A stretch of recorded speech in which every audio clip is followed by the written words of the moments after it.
Hi there, welcome to the 33rd Annual Conference of the Far West Popular Culture Association. My name is David Schwartz. I am the Executive Director of the FWPCA.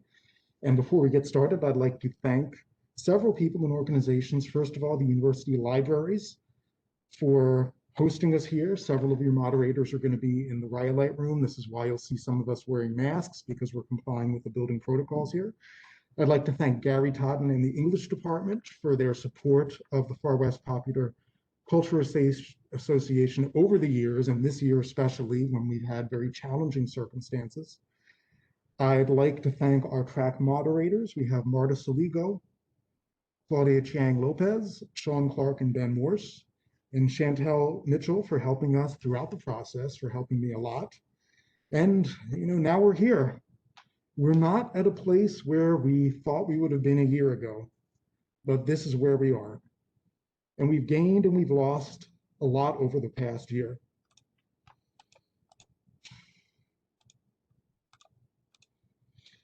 Obviously, the biggest loss we've had is that of our founder and friend, our beacon in the darkness, Felicia Campbell.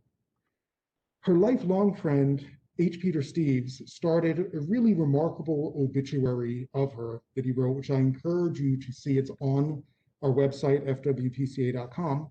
He started it by saying that she did everything wrong in life. She didn't obey, she bit the hand that fed her, she wouldn't conform to what other people demanded of her.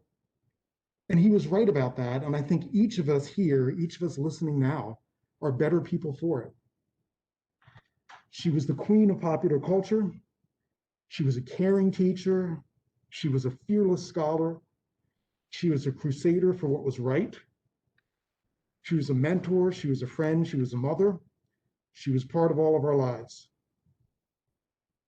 And I find it a little bit ironic, sadly ironic, that Felicia's not here, because I think that she would find something so interesting about this time where we're all meeting over screens, and the thing that seems to be binding us together now more than ever is popular culture. And I wish she was here, that we could share this with her and we could hear what she thinks. She is the one who made it safe, or one of the people who made it safe for us to study popular culture, topic that was considered way too offbeat for real academics. I'm sure we've all had moments over the past few months where we've read something or seen something and thought, I wonder what Felicia would think of that. And I think that's how we know what a big impact she made. And Felicia doesn't leave big shoes to fill. She leaves a space that we can never fill.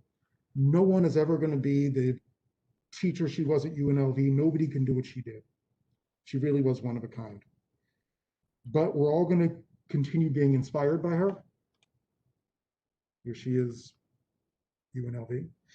And I'd like to share now an incredible video tribute that Mark Padoon-Pot put together. I'm going to click on this link and I hope it works. My apologies if it doesn't.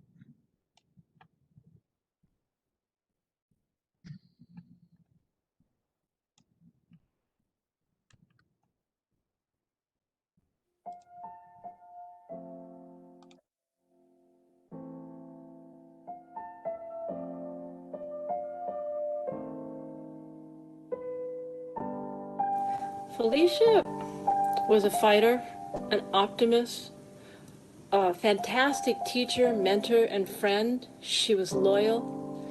I would sit in her office for hours and talk about everything with her because she was curious about everything. I sat in her office and cried when my husband left me. I sat in her office and cried when my dog died. She would pass publication opportunities on to me long after I was her student. We spent many Thanksgivings at her house where we would talk and laugh. I got married at her house. I can't imagine going on campus with Felicia not there anymore, not knowing that I can't go to her office and leave a note or stop by or hunt her down at one of her classes. There's going to be a big hole there. Today I was thinking about all the things I can't do anymore because Felicia's not around. Can't email her anymore. I can't send her wolf-themed presents anymore. I can't guest lecture for her courses. There's a space for this tremendous personality that's gone now is never going to be refilled. but I always hear her voice, and I always will remember the way she would sit in a chair. She's in my head whenever I teach.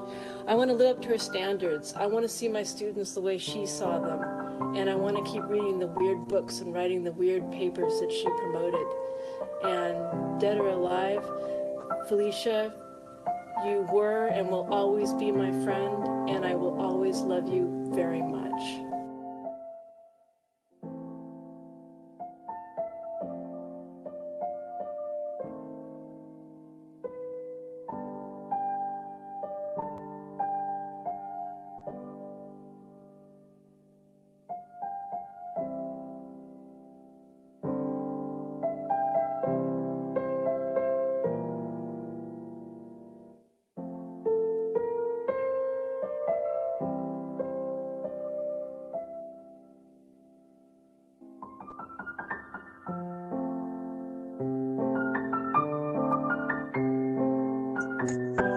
Hi, this is Doug Unger. I'm a colleague of Felicia's from the English department for 29 years, and just want to say how deeply sorry and sad I am that Felicia's gone. We did a lot together, and I don't know how best to describe what a fighter she was, what an advocate she was, how engaged she was with so much that was going on our campus. I'm the current UNLV chapter president of the Nevada Faculty Alliance, and of course Felicia was the pioneer in bringing Nevada Faculty Alliance to our campus as a part of that lawsuit that she carried on with the university on behalf of women's rights and equal pay for women with the support of the AAUP. She was always interested in faculty rights and preserving the rights of faculty and fighting for those rights. Gender equity in our department, which was a 2 decades long struggle to perhaps now achieve, although, it's uncertain whether we really have, but certainly we've moved in that direction. I talked with her a lot about ethnic studies too. She was teaching Asian American writing and African American writing, and I was part of a group that was putting together Latinx studies. We talked a lot about how that should work and how women's studies should work. We were constantly co-conspiring on how to make the department better, and also on individual students, who was who, what was what they were interested in. And she was saying, get your students involved in the Popular Culture Conference, and so many of them presented their first papers and did their first readings. And I like to describe Felicia as a co-conspirator. I considered her my co-conspirator for 29 years on projects for the benefit of all. And certainly we talked about funding and how to get it, how to approach our chairs, how to approach the dean. Her knowledge of the personalities around our campus was vast, and she could always kind of wisely direct me to the right people. And then later on, I tried to do the same. And certainly, I considered her a friend, and I think she considered me a friend in the department too. It was great also when we disagreed about something, the kinds of conversations and debates in her office or mine that we would have. She was so beloved by our students, offering them what was contemporary and what was new. I can't say enough about how much I'll miss her presence, and her comments, her sharp, witty takes on everything in our environment that made the day pass so much better and with so much more energy almost every time that we ran into one another, talked to one another, or visited with one another. I just know that I'll miss my friend in the department for 29 years. I'm sorry she's gone, and for several days I've been thinking about, COVID took her away. How terrible that is. And then I thought, she was so with it, with popular culture, so in tune with everything that was going on in the culture, chaos theory, embracing what was happening in the now. And so, of course, it's what's happening now.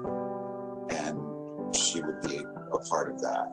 I'll miss her, and I know you'll all miss her more, but thank you for Felicia's presence in my life, and in the lives of my colleagues and in the life of our university.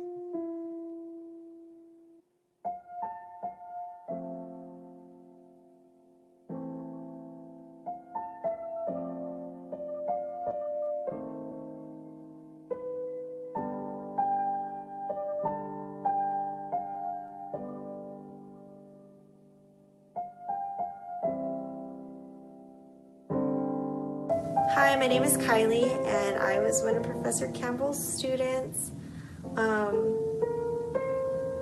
Wow, there's so much to say. I don't really know where to begin.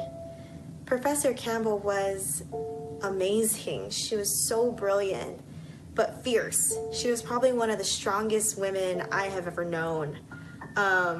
She taught me, she was my mentor, and she taught me so much in the classroom and outside of the classroom about life. And I think I took almost every single one of her classes except for one, because that's how much of an amazing educator she was. Mind you, I am not even an English major, so I just kept taking her classes because I learned so much. I don't, now that I think about it, I don't think I've quite even grasped what it's gonna be like without her, without being able to just, she allowed me to just pop in her office whenever I needed, and I wish she got to know to the extent of how influential she was to my life. I don't think she ever got to really understand that. But anyway, last night I was laying in bed and I was thinking about what I wanted to share in this video, and I looked over my shoulder and I noticed something, so I wanted to share that. So check this out. Mind you, again, not an English major, not a huge reader, but see this stack of books? This is my nightstand. Ignore the dust. But see this stack of books? These are all Dr. C books. So these are all books that she used in her classroom or that she recommended I read. And yeah, it's the only ones I own. Actually, in fact, okay, so this actually belongs to her, and I have been putting in emails forever that I was going to return it to her. But if you've ever taken a Dr. C class, you've ever watched this movie. Anyway, she will be ridiculously missed, but never forgotten, especially in this household. It is really hard to think about where my life and my trajectory, my career trajectory would be without Dr. Campbell. I now have 2 books in Asian American Studies and 2 novels that are thinking about the overlaps of Asia and America and mixed race and things like that. And Dr. Campbell's class was the first class I ever took that had those themes in it. She was the first professor I ever had that ever taught any Asian American literature, really any literature from Asia, and did it through a feminist perspective, and one that was also open to speculative fiction and other forms of creative writing. And so even though I did not have any of that kind of literature and ideas growing up, in high school at least, and in my first year of college, I was very thankful that my introduction to it came from Dr. Campbell.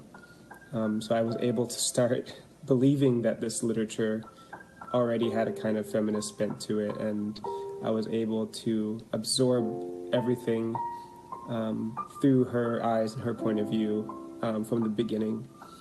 And so it's very hard for me to understate how important she was as a thinker and as a human being for me. I know she's meant the same or more to a lot of her students, and she continued to be gracious ever since I met her. She was supportive of everything I did.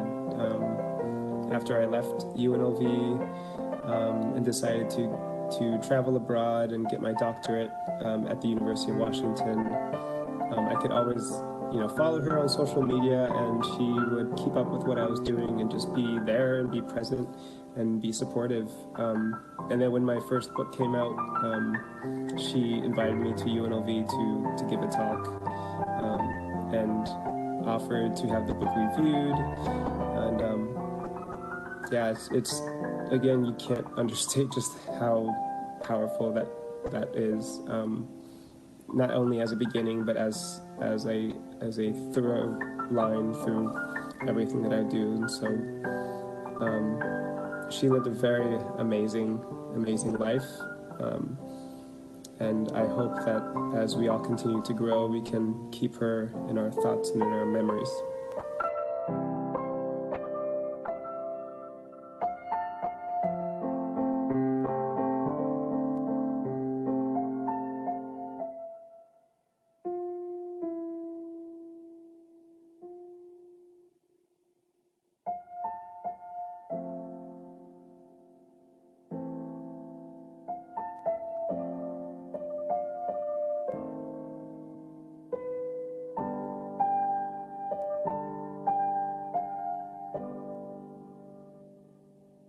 I first met Felicia a couple of years ago when I took over as director of the Asian and Asian American Studies program.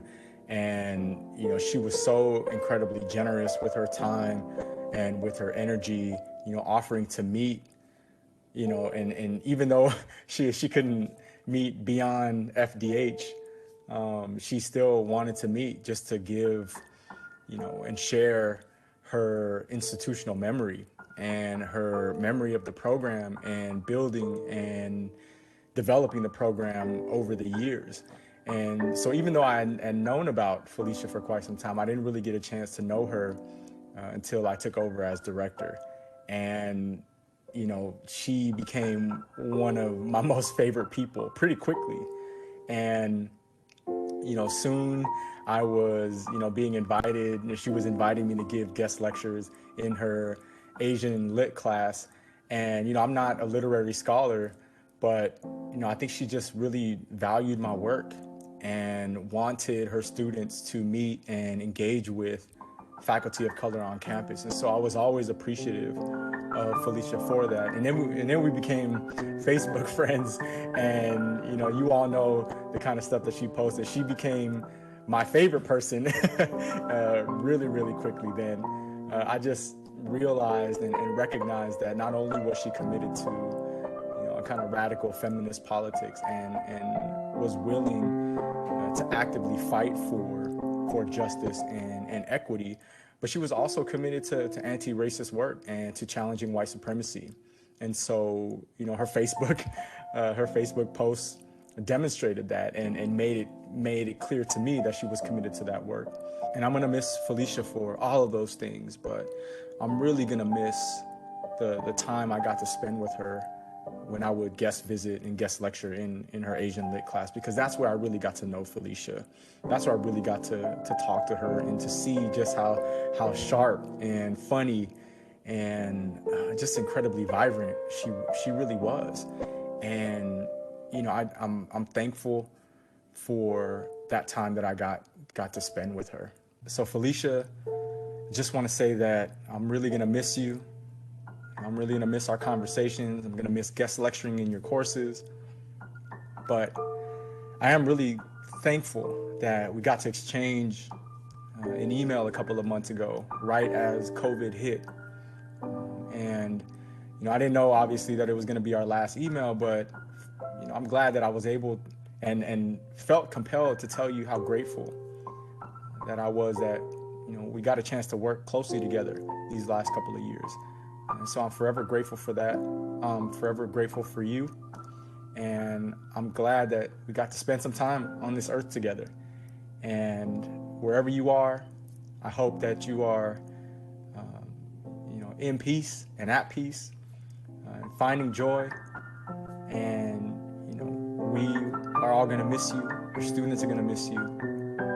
And take care wherever you are, Felicia. Hi, Felicia. Claudia Keelan, talking to you from my backyard where I've been for about 5 months since the coronavirus. That horrific thing that took you from us has been raging, and we're all relegated to our own homes and lands, as they say, or sidewalks. I think of all the people that I've known in universities in my lifetime, that you are the best example of somebody who lived through it and in it and with it on her own terms. And you as an example helped me stand up for myself in ways that I didn't really imagine I could when I first came to this profession. Your bravery, your in-your-face attitude often, your honesty helped me, I know my generation, and I know many other generations, to see the possibilities of what it could be to be your own self in a place that somehow often is commanding some kind of conformity. And I thank you so much for your example. I see it too in your family, and Tracy and her children, Max, who bear so much of your independence and beauty of spirit. You live in them, and you live in me in a large way for the 22 years that I've known you. And I'm going to miss you very much. I think you are gone too soon. And in terms of what I want to thank you for, also, I'd like to thank you for calling the meeting, every meeting, for adjournment.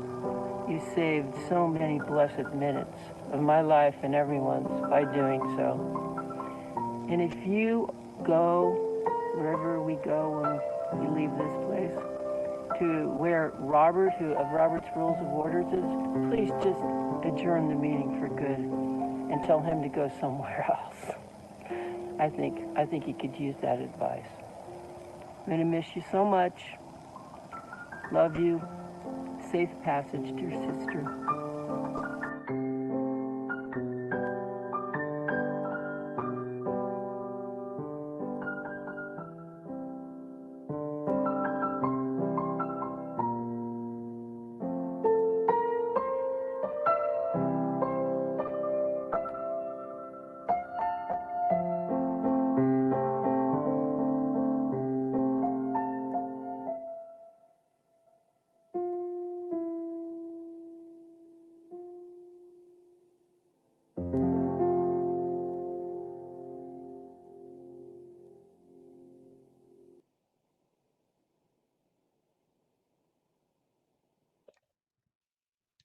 Okay, thank you, Mark, for putting that video together. Very touching, very wonderful.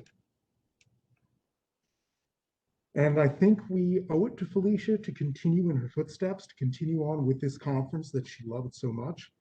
And it's an eternal debt to her and gratitude to her that we are coming together today to celebrate her life by doing what she loved most, talking about popular culture. Our opening keynote speaker is Julie Jensen, an accomplished playwright whose long list of awards and accolades speaks to her talent. And she has something to share with us that I think speaks to where we're all at today and where we're going. Julie is talking about the theater, but I can't help but think of what we all do and what we all study when she speaks. So now I'm going to stop sharing so you can see Julie.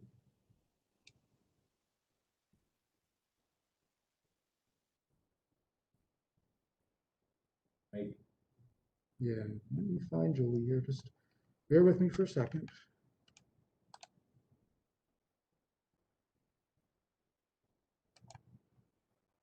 Okay, Julie, you now have presenter privileges. Unmute yourself and you can start speaking. Right. Unmute. You're still muted, Julie. Yeah. There's a button at the bottom of the screen to unmute. Oh. Almost. Wait, do it again. Do it one more time. That was. Is that it? Yep, we got you. All right. Good job. All right. Thank you, David, and good friend Sean Clark for making this possible. I used to teach at UNLV, and best job I ever had in the weirdest town I ever lived. I speak to you today as someone who's a professional in the theater and have always been. And the title of my remarks, and they're short, The Theater Where. A Native American people, the Hopi, have a saying, "We are the people we have been waiting for." It's said at the beginning of meetings, "We are the people we have been waiting for." That assures the possibility of greatness because, after all, they were the people they had been waiting for. And so are we. We are the people we have been waiting for. And now we're here. We're ready, poised in anticipation. We have the theoretical underpinnings, the philosophical overlays. We are ready to perform exquisite acts of ontological proctology because we are the people we've been waiting for. And yet, have we come too late? We could have come a year ago, and had we come then, we would have proclaimed what we knew, announced to the world what we had learned, declared with conviction that which was true and that which we found wanting. We would have parted in great appreciation of our own brilliance and celebrated the firmness of our convictions. But not now. Not now. Because now, the thing we studied so carefully, so diligently, has disappeared. The art form we defined is no more. The thing we love to talk about, dissect, and discuss, it is no longer with us. Whatever replaces it will be vastly different. There is no way it won't be. No way it will pick up from where it left off. That limb has been sawed from the tree. Theater is an ongoing conversation between audiences and artists, between artists and other artists. What happens when the conversations stop? Imagine what would happen to a professional athlete who suddenly stopped working, practicing, competing. The muscles go, the timing slips, the joints protest, the bones realign. To be sure, whatever follows this time in the theater will have a different spirit, a different voice, a different aesthetic, a different reason for being. It will be poorer and more cautious. It will have to start all over again, Mother May I, because after all, it will have been mute for over a year, everywhere, all over the world. Mute. Meaning that years from now, ages hence, we will be telling our children and our children's children about productions we saw, theatrical experiences we had, but those stories will sound hollow because our audience will have no idea what we are talking about. I am a playwright. I had expected to join you as a representative of those who craft words for plays. I expected to respond to the theoretical underpinnings and the philosophical overlays from the point of view of a working playwright. But now I find I am having trouble with verb tense. I am a playwright. No, I was a playwright. I was a playwright back in the day. It's the last job I had. I was a playwright. As you can tell, I've been around for a long time. I feel lucky to have lived through the renaissance of the American theater, all of it. Beginning in the mid-60s, I lived with it till it died in 2020. It struggled and bloomed, died and revived, thrilled and disappointed, frightened and delighted. Some of it cost too much, some of it was silly, some of it was pretentious and boring, but half of it was not. And that part was exuberant and audacious, just like the country from which it came.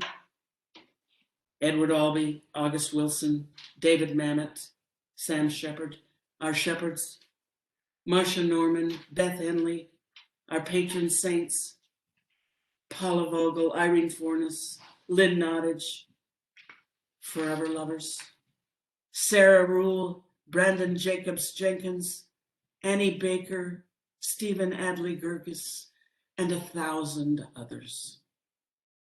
We shall not see their like again, because we must start all over. We'll start at the very beginning, the very good place to start. We'll start with the tale that must be told, the words that will help do that, and the actors who will inhabit the people in the tale. $2 is a plank and a passion, torn to shreds. And those of us who make theater, who have always made theater, those of us who think about it, define it, and argue about it, those of us who love it and have devoted our lives to it, yea, our blood, our treasure, and our sacred honor, those of us who have loved it so well that we don't know who we are without it, we poor fools. We are stumbling in the weeds like Oedipus, all blind and lost. The new people, those people right behind us, they will make it anew. They are the people we will be waiting for. It will be a brave new world. Welcome. Welcome to it. Thank you. Thank you, Julie. So that was really incredible. So we are going to get started, and thank you all again for coming. We are going to get started very soon. Give us about 10, and you can go to your first set, and let me just look at the schedule here. So track 1 is scheduled to start at 10:10. We did finish up a little bit earlier, and I did have some time in the schedule for technical delays. So we've got the luxury of having a little bit more time. So give us about 10 minutes to get the tracks set up, then go to your tracks. And I just want to give you the, run over the housekeeping. So you want to go to FWPCA.com for the email that I sent and access the schedule. And you'll be able to click on, it's a 4-page schedule. You'll be able to click on the blue link next to each track, next to each session, click on that and open it. And obviously you've done the WebEx thing because you're here, and you will be there. I'm going to check the chat. Does anyone have any questions for me about housekeeping stuff and what to do? You can type them into the chat.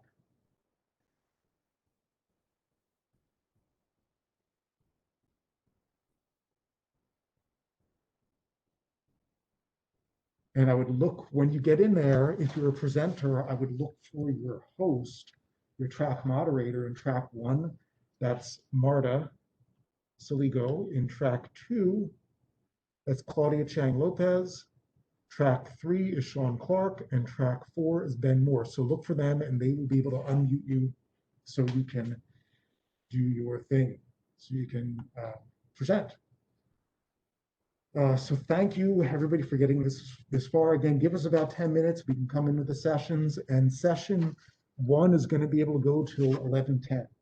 So we have that luxury of a little bit of time. So it'll go till 11:10. So good luck in session 1, and I will see you then. I'm going to mute myself now.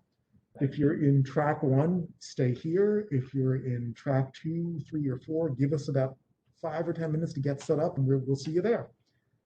Thank you. And if you're one of the track moderators or hosts and you're having any issues, text me right away. Thank you, guys.